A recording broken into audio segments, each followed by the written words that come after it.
Glass fair बना लो। Cavity का मतलब क्या है समझ गए, स्फेरिकल शेल की तरह ही। तो एक हमारे पास ग्लास फेयर है, चलो जी। When placed in water, it floats with 20% of its volume above the water surface. अच्छा 20% अगर बाहर है तो बाकी कितनी, वो कहाँ है? तो कुछ ऐसा सा हुआ कि इसमें कुछ तो बाहर है और मैक्सिमम पोर्शन इसका अंदर है। ऐसा समझ में आया? पहले तो ये बताओ। अच्छा बोला क्या?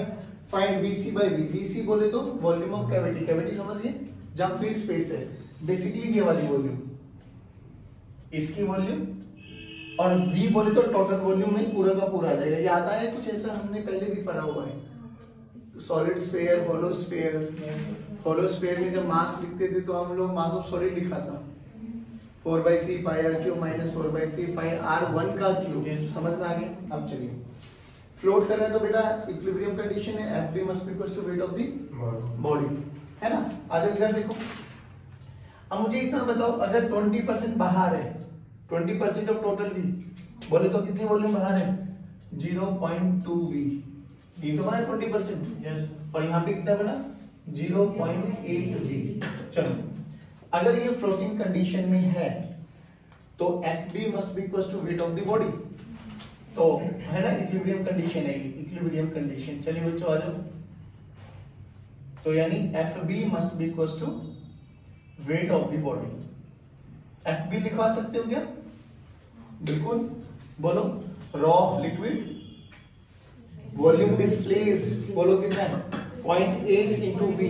भाई ये तो वॉल्यूम डिस्प्लेस हुई है, 0.8 into V into G, rho V जी।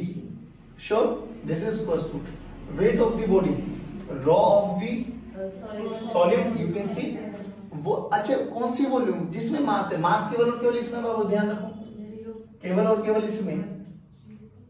बोले तो देखो V माइनस VC, भाई टोटल वॉल्यूम V है, टोटल वॉल्यूम में कंप्लीट आ गया, VC ये आ गया, तो बड़ी में से इसको माइनस कर दो तो ये तो बचा, ठीक है ना, into G। Rho of liquid 1, rho of solid 2.5 हमें निकालना है ना, तो 0.8 into V, this is equal to 2.5 V minus 2.5 VC। Perfect. अब देखो इसको इधर लेके आ जाओ, इसको उधर लेके आ जाओ, तो 2.5 VC, this is equal to 2.5 V minus 0.8 V। 2.5 minus 0.8 1.7, तो ये कितना बना बच्चों? 2.5 VC, this is equal to 1.7 V। हमें VC बाई V का रेशियो चाहिए, तो निकल गया बस। VC बाई V कितना है बाबा? 1.7 बाई 2.5, यानी 17/25। कोई मुश्किल है नहीं, बट मैं फिर कह रहा हूं कि हम लोगों को 2-3 चीजों में बड़ी क्लैरिटी आनी चाहिए। फ्लोट कर रहे हैं, इक्विलिब्रियम कंडीशन। अब ये तो इन्होंने स्पेसिफाई कर दिया कितना बाहर है कितना अंदर है, नहीं है तो हमें मान के चलना कि वो सारा अंदर ही होता है ना, नहीं है तो अब ये बता दिए इन्होंने कि इतना बाहर है इतना अंदर है, तो ये इक्वेशन हमें लिखनी आनी चाहिए, बस इट। अच्छा इसमें देखो सेम से क्वेश्चन है ये भी, अगर आप लोग थोड़ा सा एनालाइज करो तो देखो इसमें क्या बोला गया, अ plastic sphere floats in water with 0.5 of its volume submerged, मतलब आधा अंदर आधा बाहर है। तो चलो पहले तो क्या बोले, किसमें है? पानी में है ना, वाटर में। चलो आ लो, तो वाटर के केस में बना है बाबू, स्फीयर है तो आधे को बाहर ले लो आधे को अंदर ले लो। टोटल वॉल्यूम है V, तो V/2 बाहर आ गया, V/2 अंदर आ गया। बोलो इतना समझ में आया नहीं है? चलो लिखो रो, भाई ये तो कंडीशन पक्का है ना, Fb must be equal to weight of the body, ये तो परफेक्ट है सर, यही तो इक्वेशन है बस। बोलो rho of liquid V/2 into G, this is equal to rho of solid, total volume of solid, V आएगा यहाँ पर, क्योंकि V/2 V हो जाएगा, into G। देखो G ने G को मारा, rho of liquid 1, rho of solid हमें निकालना है, V ने V को मारा तो ये 1 हो गया, तो 1/2, this is equal to rho S. Rho S की वैल्यू तो आ गई, ये तो बोला गया। स्फीयर की तो आ गई 0.5। नाउ अब दूसरी इक्वेशन देखो क्या कह रहा है बच्चों, कह रहा है कि जब इसी को उठा के किसमें डाल दिया, ऑयल में। अब ऑयल में देखो तो बोला गया 0.4 ऑफ इट्स वॉल्यूम सबमर्ज्ड, यानी बाहर कितनी है 0. हमें बाहर का मतलब ही नहीं है वैसे भी। अब रॉ ऑफ ऑयल, अब लिक्विड यहाँ पे ऑयल हो गया 0.6 V, अरे 0.4 क्या है सबमर्ज, अच्छा 0.4 है ना सबमर्ज, तो 0.4 into V into G must be equals to raw solid volume of the solid V into G। देखो G ने G को मारा, रोनो डबल को निकालना बाबा, V ने V को मारा, तो ये क्या गया रो एस बाय 0.4। याद कर रो एस अभी भी निकाला 0.5 भाई 1/2 है ना 0.5, तो this is equal to 0.5 by 0.4 5/4 नहीं आया सॉरी। कोई मुश्किल है क्या? कैसे भी क्वेश्चंस आ जाए, दोनों अलग अलग वैरायटी इसलिए लेके चला था कि कैविटी वाली आ जाए तो भी आपको समझ में आना चाहिए, और एक ही उठा के दो में रख दो, तीन अब कितने में भी रखो, हमें तो बेसिक क्या आना चाहिए कि ये इक्वेशन मुझे बनाने आने चाहिए, दैट्स इट, और इसके अलावा कुछ नहीं करना हमें। अब एक चीज और बताओ मुझे, बहुत सिंपल सी बात कह रहा हूं, जैसे ये तो जो हमने स्फीयर बनाया या तो प्लास्टिक का था या वो ग्लास का था, ऐसा किसी ने बोला है क्या कि सेम मटेरियल का होना चाहिए? नहीं भाई, अलग अलग मटेरियल की भी हो सकते हैं जिनको हम कंपोजिट मटेरियल्स बोलते हैं। भाई आधा ग्लास का बना दिया, आधा प्लास्टिक का बना दिया, या तीन मटेरियल का कंपोजिशन कर दिया हम लोगों ने। सोच के देखिए एक बार, है बहुत बेसिक सी चीज पूछा कि अगर मेरे पास कंपोजिट आ जाए, सॉलिड कंपोजिट का मतलब कि अलग अलग मटेरियल से मिलकर बना हुआ है, मैंने एक स्फीयर बनाया, आराम से सुना और आप बताएंगे मुझे। अब इसमें तीन का कंपोजिशन मान लिया मैंने, तीन मटेरियल, इसकी density ρ1 volume V1, density ρ2 volume V2, density ρ3 volume V3। अच्छा कुछ भी नहीं गिवन है तो हम ये मान के चलेंगे पानी के अंदर है, और पानी के कितना ऊपर कितना बाहर है वो स्पेसिफाई कर दिया जाएगा। अच्छा एक बार बताओ बच्चों मुझे, मान लो इसको मैंने एक लिक्विड में डाला बच्चों, है ना, और ये फ्लोट कर रहा है, और ये फ्लोट कर रहा है, तो क्या मैं इस पे भी लिख सकता हूँ बायंसी, मतलब फ्लोट कर रहा है तो Fb must be equal to weight of the solid, होगा ना ये तो। चलो अब थोड़ा मुझे बताएंगे, जिस लिक्विड में उसकी डेंसिटी ρl मान लेते हैं, डन। तो इफ फ्लोट कर रहे हैं तो हम क्या लिख देते हैं, Fb must be equal to weight of body. आराम से बोल, Fb लिखा होगा मुझे, Fb पूछ रहा हूँ, Fb बायंसी में ρ1 का क्या रोल है, ρl, तो ρl into V1 G plus ρl into V2 G plus ρl into V3 G, नहीं आया बाबा, is equal to weight of the body, बोलो टोटल मास इंटू G। अब टोटल मास को कैसे लिखे, इसका मास इसका मास इसका मास, यहां से देखिए m1 v1 मास ही तो दे रखा है, ρ1 इंटू V1 नहीं आया, तो बोलो ρ1 v1 plus ρ2 v2 plus ρ3 v3 into G। बोलो कोई मुश्किल है क्या, ऐसे G कॉमन ले लो भले, अरे बोलो भाई कोई मुश्किल है क्या, ये कंपोजिट सॉलिड आ जाए आपके पास।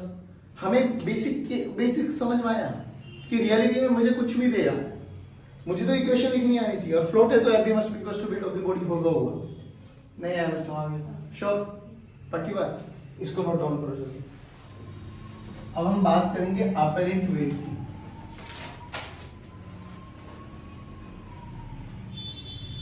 मतलब क्या, सोचो मैंने एक स्फीयर लिया, ठीक है, डेंसिटी रो वॉल्यूम V, तो बेसिकली इसका वेट है किधर लगेगा mg। इसको मैं अगर वेइंग मशीन पे रख दूं तो रीडिंग क्या आएगी mg, तो mg बोला जाता है इसका रियल वेट। क्या बोला जाता है बेटा, रियल वेट। ये कुछ वैसे ही जैसे हम लोगों ने लिम्फ वाले केसेस पढ़े थे, इसको उठा के हमने पानी में डिप कर दिया, तो पानी में क्या क्या लगेगा, mg नीचे लगेगा और Fb, तो कुछ कम हुआ तो बोल W सर ये तो पूरे का हो गया, ये पूरा ही नहीं W real this is equals to मतलब W apparent you can see W apparent this is equals to mg minus fb. mg क्या है रियल, तो wait apparent this is equals to real weight minus fb. तो यहां से fb की value देखो W real minus W apparent, ठीक। ये अब कई बार हमें ना स्पेसिफिक ग्रेविटी दे दी गई होती है, तो हमें फोर्स मतलब बायएंसी फोर्स निकालना इन terms of gravity, specific gravity. तो एक छोटा सा प्रूफ है वो देख लो आप। देखो क्या करना आप भाई, एफ बी क्या लिख सकते हैं हम इस केस में, लिखो एक बार rho of liquid F B को ये तो लिख सकते हैं rho of liquid into volume displace into g. अगर डिप कर गया है तो जो सॉलिड की वॉल्यूम होगी वही डिस्प्लेस वॉल्यूम होगी। अगर भाई इसमें देयर इज नो कैविटी तो जो सॉलिड की वॉल्यूम है वही डिस्प्लेस वॉल्यूम होगी, है ना। If there is no cavity तो मैं लिख सकता हूं volume of solid is equal to volume displace. बोलो भाई डन। अब एक बार बताओ, तो अगर मुझे ये वॉल्यूम ऑफ लिक्विड सॉलिड लिखना है, यहां से देख क्या लिख सकता हूं F B this is equal to rho of liquid into volume of solid लिख दो इसको, क्योंकि वॉल्यूम डिस्प्लेस और वॉल्यूम ऑफ सॉलिड सेम ही है अगर वो डिप कर रहा है, इनटू जी।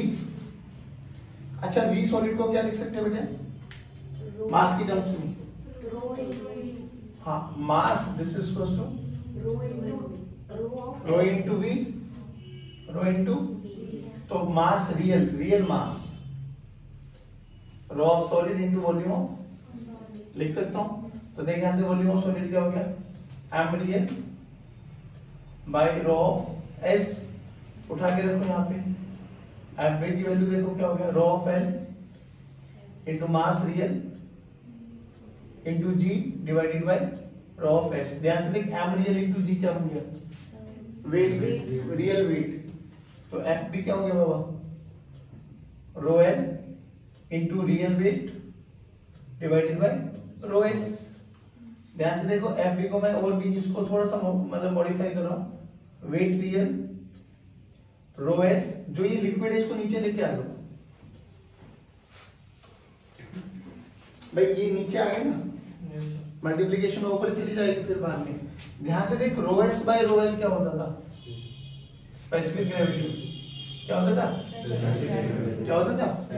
तो इसको मैं क्या लिख सकता हूं F B rho S by rho L. तो इसको मैं क्या लिख सकता हूं F B equal to weight real by specific gravity. यानी अगर मुझे रियल वेट पता है स्पेसिफिक ग्रेविटी पता है तो भी मैं बाय एनसी का फोर्स डायरेक्टली लिख सकता हूं, ऐसे भी लिख सकता हूं ऐसे भी लिख सकता हूं, डिपेंडिंग अपॉन मुझे कौन कौन से डेटा गिवन है तो उसके बेस पे मैं वो भी लिख सकता हूं। सिंपल सी बात बता मुझे, अगर मैं एफ बी को ध्यान से देख यहां से डब्ल्यू एपरेंट निकालना है ना मुझे, कई बार अगर डब्ल्यू एपरेंट पूछा गया तो डब्ल्यू एपरेंट क्या हो जाएगा बेटा डब्ल्यू एपरेंट हो जाएगा रियल माइनस एफ बी, है ना, W real minus F B. F B की वैल्यू ये रखो तो W real minus W real by S, W real को कॉमन ले 1 माइनस 1 बाय एस, ये डब्ल्यू एपरेंट आ गया। बोलो इतना समझ में आया। एपरेंट पूछ ले, बाय फोर्स पूछ ले, कुछ भी पूछ ले, मुझे ये फॉर्मूले याद होने चाहिए। बोलो इतना समझ में आया। एक क्वेश्चन देता हूँ वो क्वेश्चन करो। बोला गया एक अलॉय है हमारे पास, वो दो मटेरियल से मिलकर बना है ए और बी।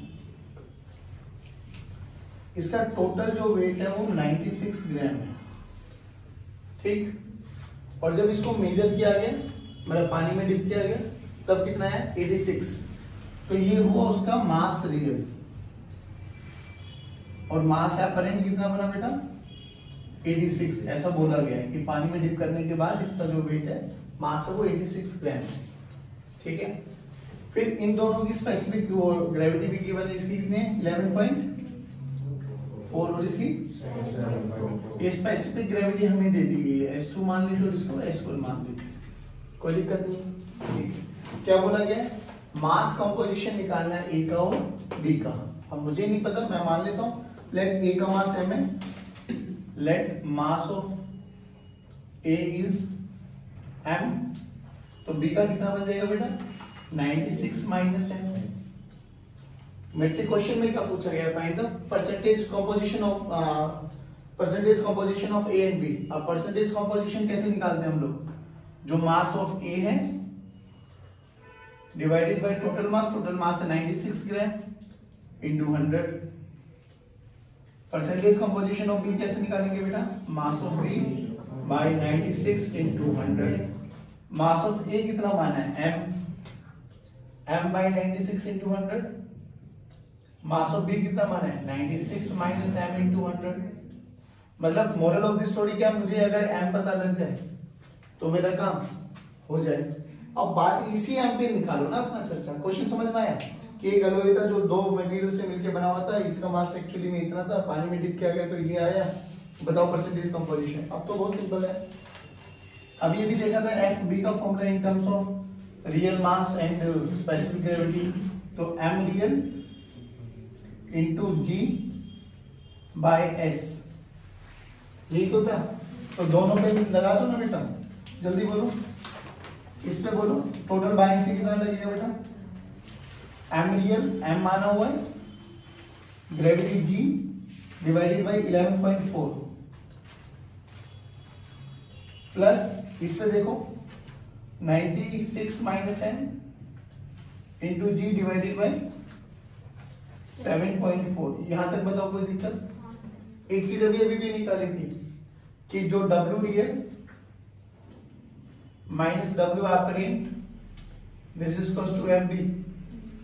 W रियल क्या होगा m इंटू G कॉमन ले लो तो यानी 96 minus 86 into 10 this is equals to FB।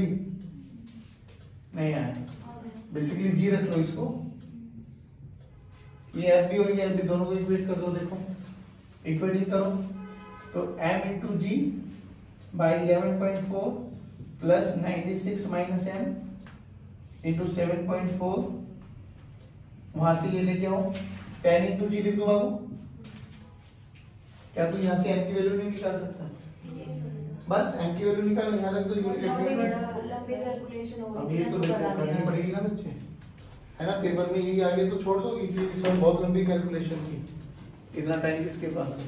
Ultimately करते ही थोड़ा सा कैलकुलेशन में स्पीड बढ़ जाती है ना। यहाँ पे आखिरी चीज देखो आज,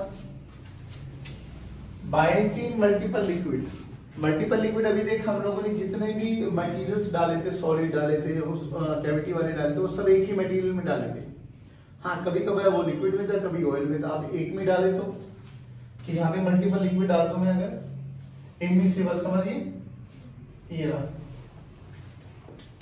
इसकी डेंसिटी ρ1 मान लेते हैं जो इसमें फ्लूइड है, इसकी डेंसिटी ρ2 मान लेते हैं जो इसमें फ्लूइड है, और एक कंटेनर को हमने ऐसे देखा कि वो दोनों में फ्लोट कर रहा है,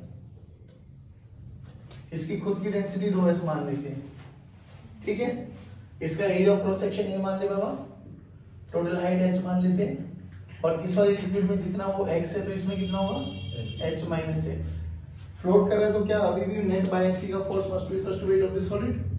नेट बायनेंसी अब कौन कौन लगाएगा जल्दी बोलो, नेट बायनेंसी, अरे इतना क्या सोच रहे हो, ऊपर वाला भी हो और बायनेंसी लगेगा ऊपर ही, तो FB1 ऊपर, FB2 ये भी ऊपर और mg नीचे, लगाओ दोनों का, FB1 plus FB2 must be equal to weight of the solid.